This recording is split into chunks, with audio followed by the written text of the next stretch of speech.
Hey there, Legal Tea listeners. This is your host, Jenny Roselle. Welcome back for another episode of Legal Tea. Today's topic is a current trend, so something going on in the current time that is pertinent to my little estate and elder law world. This episode is for all you sports fans out there, especially professional football fans. Today we're going to be talking about the Denver Broncos, and specifically something that has been hitting the headlines somewhat quietly, but hitting them nonetheless, regarding the team, the ownership, and the future of the Broncos. Before we dive into what is really going on, the juicy stuff, I first need to introduce you to a gentleman by the name of Pat Bowlen. According to Pat's Wikipedia page, Pat was the principal owner of the Denver Broncos from 1984 to 2019. So his name is primarily affiliated with the Denver Broncos football team. Pat was a mere 40 years old when he acquired ownership of the team.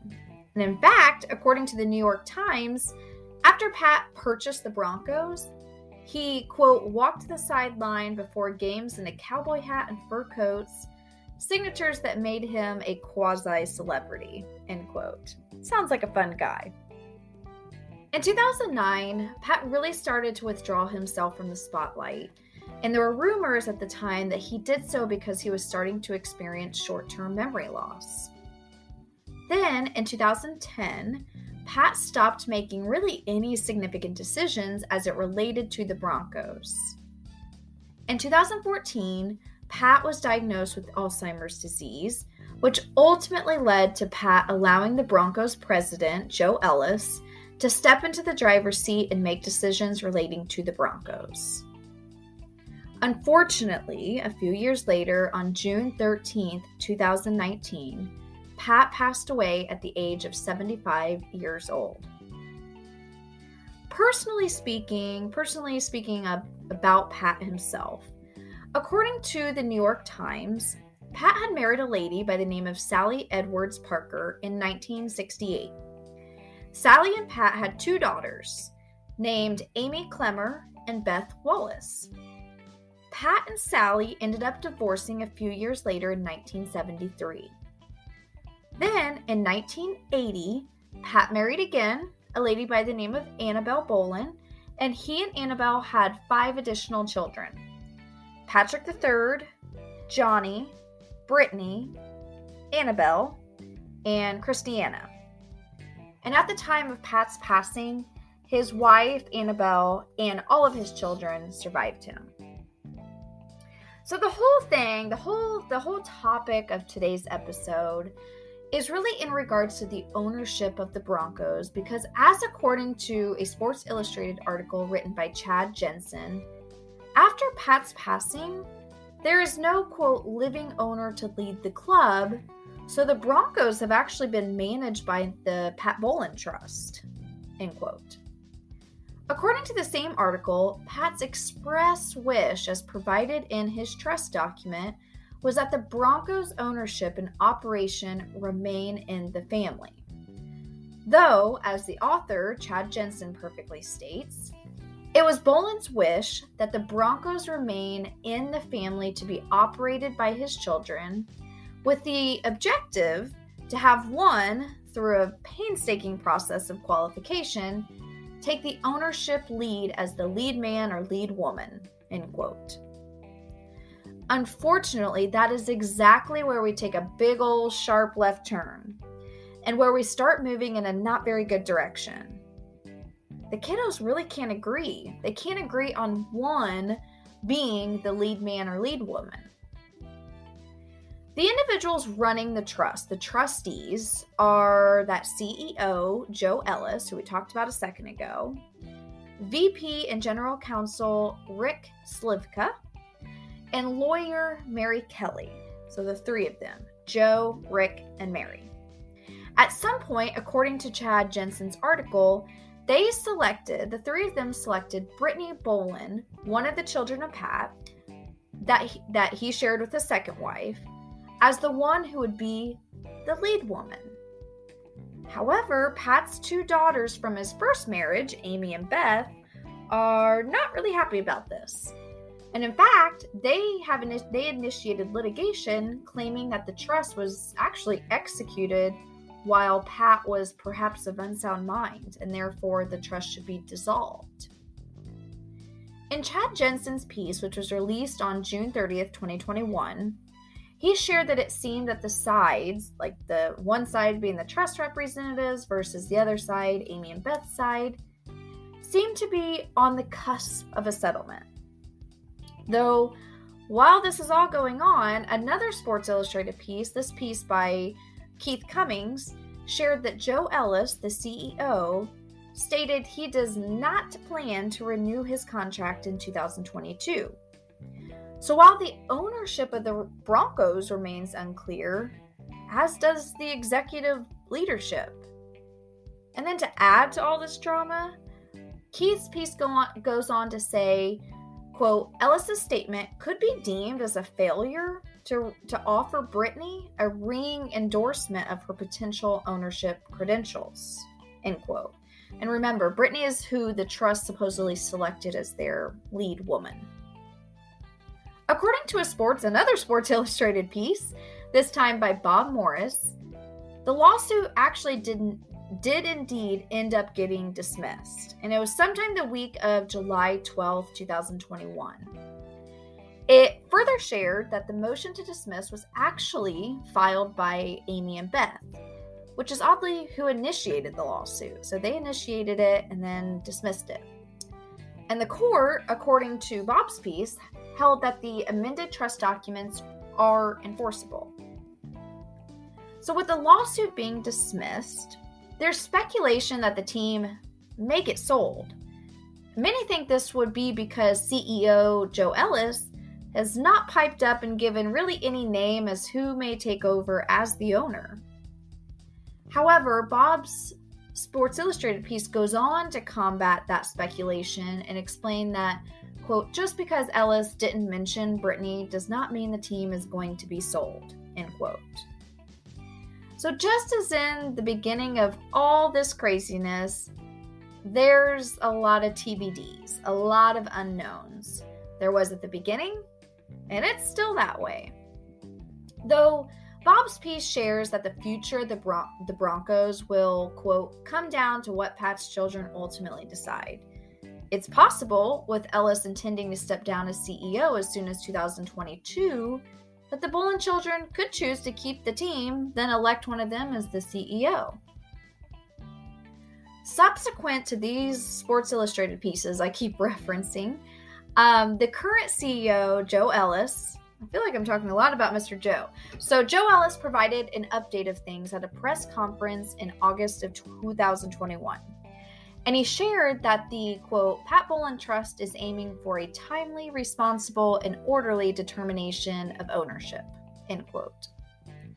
He further shared that a firm plan will be released in 2022, and at the very least prior to the commencement of the 2022 season, the 2002 football season.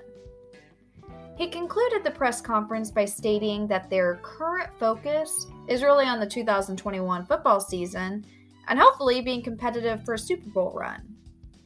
Which, side note, his press conference occurred, like I said, in August, and as I write this, I'm sitting here in December.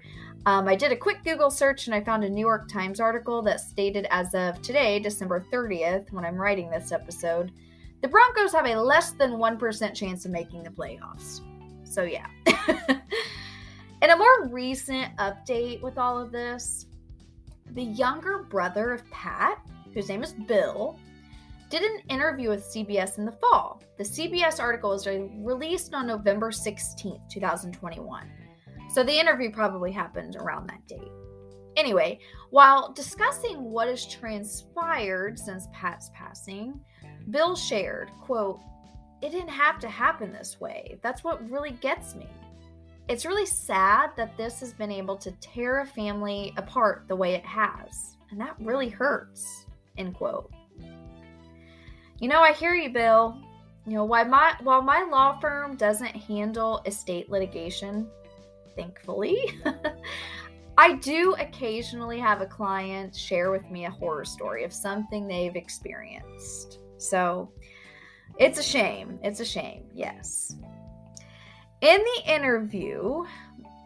that same interview, CBS's interview with Bill shared, and Bill was actually joined in that interview with his daughter, Julie. So they shared that they thought Pat actually started showing cognitive decline way back in 2006.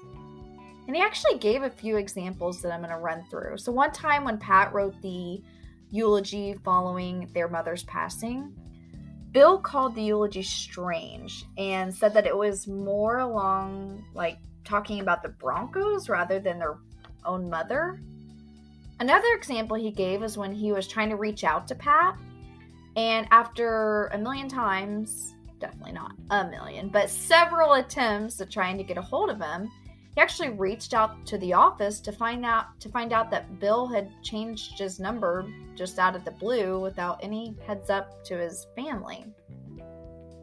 Then finally, as a last example, and this one's probably the biggest doozy of all of them, so Bill said that back in 2010, the Broncos played in London, and their father had talked to Pat, and Bill said, quote, my dad walked back to me and said, I don't think he, talking about Pat, I don't think he has any idea who I was.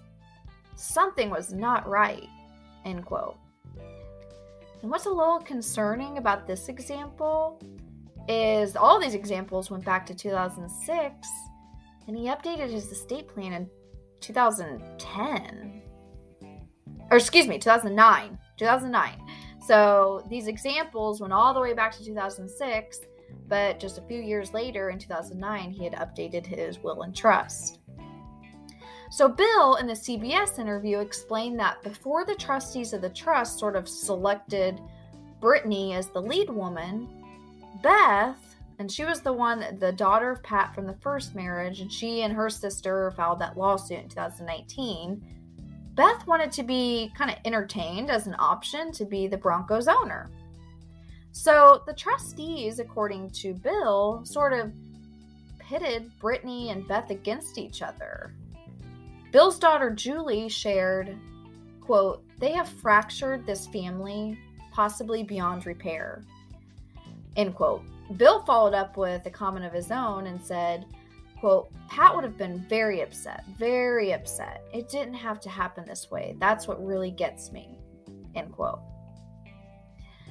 So yeah, like so many Legal Tea episodes in the past, we're at a point where there's still quite a bit of unknowns, to be honest. And who knows, by this time next year, if we're sitting here in December of 2022, Broncos will very likely have a new owner. But whether it be someone in the family, which sounds like what Pat wanted to have happen, or if the team gets sold, time will only tell. And just like how I started this episode, 2001 flew by. I'm sure 2002 will start flying by, and this will start hitting the headlines again. And if what current CEO Joe Ellis stated is true, that all of this will likely be concluded before the start of the 2022 football season, we could be sitting here in another few months and hear of a new Broncos owner. Alrighty, so let's wrap this current trends, current events episode up, shall we? Though it has been fun talking about this one, that's for sure. I had not even heard of what was going on with the Denver Broncos ownership and with the trust involved. And my husband, Justin, casually mentioned it, and I was like, oh, that would be a great episode. And it was fun to research this one. So next week's topic is on estate planning of the rich and the famous. And on that episode, we're going to be talking about Heath Ledger and what happened estate-wise following his tragic, sad, and unexpected passing. Heath Ledger, if you're totally failing to put a face to a name, he was in several big name movies, like he was the Joker in The Dark Knight. He was in Brokeback Mountain, 10 Things I Hate About You, which was a favorite of mine when I was a teeny bopper. He was in The Patriot, A Knight's Tale, just a long list of movies he was in. So yeah, lots of good ones. So yeah, we're going to be talking about Heath and his estate next Tuesday, Legal Tea listeners. Talk to you then and stay well.